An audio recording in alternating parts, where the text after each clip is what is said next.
The song on two.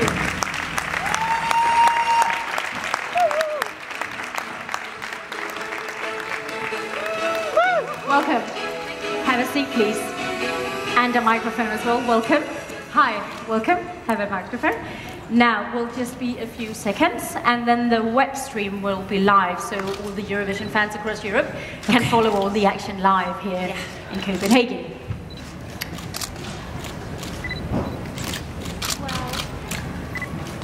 So, welcome back, Eurovision fans across Europe. We're live from Copenhagen, the Eurovision island, and we're happy to have Sanna Nielsen from Sweden joining us now. Sanna, how are you? Oh, I'm fantastic, thank you. How are you? Oh, I'm good, thank you. Good. So, you have been through your first rehearsal now? Yes. How did you think that went? Oh, to be honest, I was just enjoying every single second of it. I enjoyed to perform, even though there were only a few human beings in the arena. But I loved it, and I'm very pleased with the first rehearsals. That's good. Yeah. Listen, we are inviting all the Eurovision fans to hashtag join us here in Copenhagen, live or online. And you have the opportunity to ask questions to the artist, hashtag Ask Eurovision, and remember to include the name of the artist, and then you can ask a question. And Holger Krause has a question for you. Holger asks, how does participating in Melodifestivalen over 13 years now compare to participating in this big Eurovision Song Contest final arrangement? Well, you know, to take part in Eurovision Song Contest, for me, it has been a dream, of course. I've participated in the Swedish Melodifestivalen, and I had 7 attempts to take part in Eurovision, and I'm finally here. so for me, it's huge, of course. But being on stage, I feel very secure on that stage, and it actually is quite the same from the Swedish Melodifestivalen, but you know, just the atmosphere of being here and to take part in this huge event it's amazing. As you say, this is your 7th attempt. Mm-hmm. What do you think made your song win this year in Sweden? You know what? I think that this song, you can't turn it down. You know, I felt it when I heard it the first time that I can't say no to this. It became my favorite song directly, you know, and it grabbed my heart, and I think that everybody who listens to it, they get moved by it in some way. You're already one of Sweden's most popular artists. So what about the Eurovision Song Contest makes it interesting for you to take part in? Well, I love the music, and I have always seen Eurovision Song Contest. I remember the first time I watched it, it was when Carola. She won in 1991. I was 7 years old, and she won with Fångad av en stormvind, and I was sitting this close to the telly, and I was telling my mom and dad that I also want to be up on that stage sometime in my life. You were Fångad at that point, right? Yes, I was. Let's open up for some questions. I'm sure, yes, gentleman in the striped shirt. Hi, Sanna. Alistair Birch from SBS Radio in Australia. Before I ask my question, first for Swedish television, a big thank you for looking after us so well in Malmö last year. It was great fun. But Sanna, your earlier work was sung in Swedish, and I think only in 2008 you released your first album sung mostly in English. Why the change? What is more difficult about singing in English, and what's easier for you? Well, why the change? It was definitely because I wanted to challenge myself. I have sung in Swedish, and I love my language, but I felt that I wanted to move forward and to challenge myself. That's the reason why, actually. And then when I was a little girl, I just was standing in my room, and I sang to all of Celine Dion and Whitney Houston songs, and they were all in English, or sometimes in French. I didn't understand that language, but I did sing it. But so I thought it was fun to do that. Hairbrush in hand and all? Sorry? With hairbrush in hand, yes. Definitely. More questions? There was one down here, yes, sir? A microphone for this gentleman, please. Hi, sir, I'm Simon from Poland. During your rehearsal, one of your Swedish colleagues from one of the newspapers said, well, she's so perfect that I would have a story if she gave a false note, false sound. Are you always so perfect on the stage? Yes, I'm always so perfect. No, I'm just kidding. No, I'm very, how do you say, self-critical. Yeah. Yes, but with this rehearse, we watched it in the viewing room, and if I may say so, I'm very proud of what we all did on stage today, because this is a journey, and I know that there are a lot of pictures that we want to change, or not a lot of them, but some of them, but for me, just standing there, and I think I didn't make a huge thing out of it. I just enjoyed it. I love to sing, and I think that's why I can relax so much, and maybe that's why it feels good to everyone who listens as well, hopefully.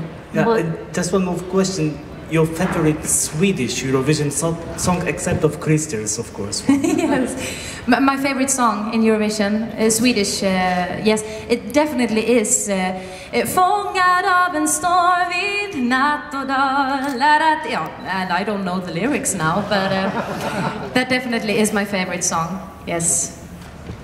And you have reason to be proud to be here, because the Eurovision Song Contest is huge. It's a huge thing.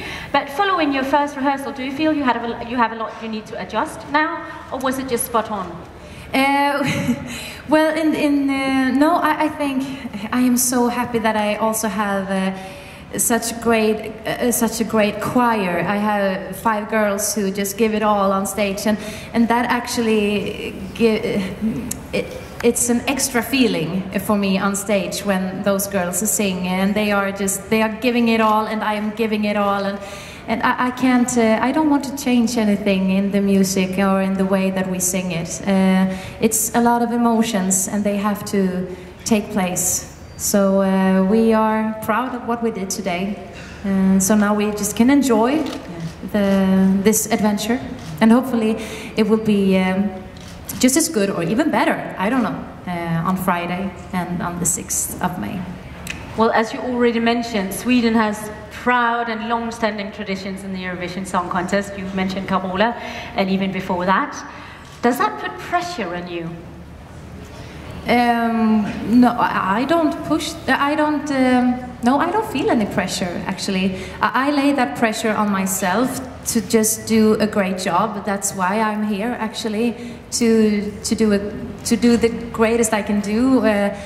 But then, of course, I do want to, it's an honor to be here to represent my country, Sweden, and I'm very grateful to get that chance. And I, of course, wanted to go as well as possible, but I can't think about that, actually. I just have to do my best, and then we'll see. And enjoy it. We have a question down here in the front row. Could we have a microphone? Hello, my name is Robin Scott from ESCKAZ.com, and också hur mår du? Jag mår bra, tack. Hur mår du? Bra. Ah, good. There's been a slight change to the lyric of the song. Can I ask what your thoughts are on that? Yes. Well, I think that yes, it's just a tiny change. We actually, we added the word love in 2 places in the song. And I think that the composers wanted it to be just as clear. It's an expression, you know, of a feeling of this whole song, and we just wanted everybody to take part in that change and to just to feel it as clear as we do. So it's not that big of a deal, really, but we wanted it to be a little more different to the Eurovision. Have you changed a lot in your stage performance from the Swedish national selection until here? Not that much, really. I am alone on stage, and well, I stand on this. How do you call it? Podium. podium, yes, because I'm so short. So You're not short, you're taller than I am. Yes, but I feel very strong when I stand on that, and that's the change. And we have, well, actually, you are very good in explaining the changes better than I am, I think. Sorry, you have to use Sanna's microphone. I don't know. All right. Well, we actually just enhanced it. I mean, I think you had 12 Sharpies in Sweden. We have 18 now. So the circle around Sanna is bigger because this arena is bigger. So we needed to fluff it up a bit. But the idea is the same. I mean, emotionally, she is singing about being very, very strong and going out of a relationship and going further in life. And this is symbolized by the cage. And when it opens up, she is liberated. And we wanted to make that stronger as a statement than we had in Sweden. That's what we've done. I'm sure it will be. There was a question down here from the gentleman in the blue shirt. Hello, my name is Ludwig from Copenhagen, Sweden. I have a question for Christer Björkman, the Swedish head of delegation. If now Sweden is like the favorite to win the entire competition and again, would you be considered to host the Eurovision Song Contest if we would win this year again? Would you like to host the competition in Sweden year after that? Or can you host a competition? You mean as host broadcaster? Yeah. Or SVT, you mean? Yeah, of course we can. I say I don't pay the bill. Actually, that is a decision, of course, for the general manager of SVT. But I find it very unlikely that we would not host it should we win.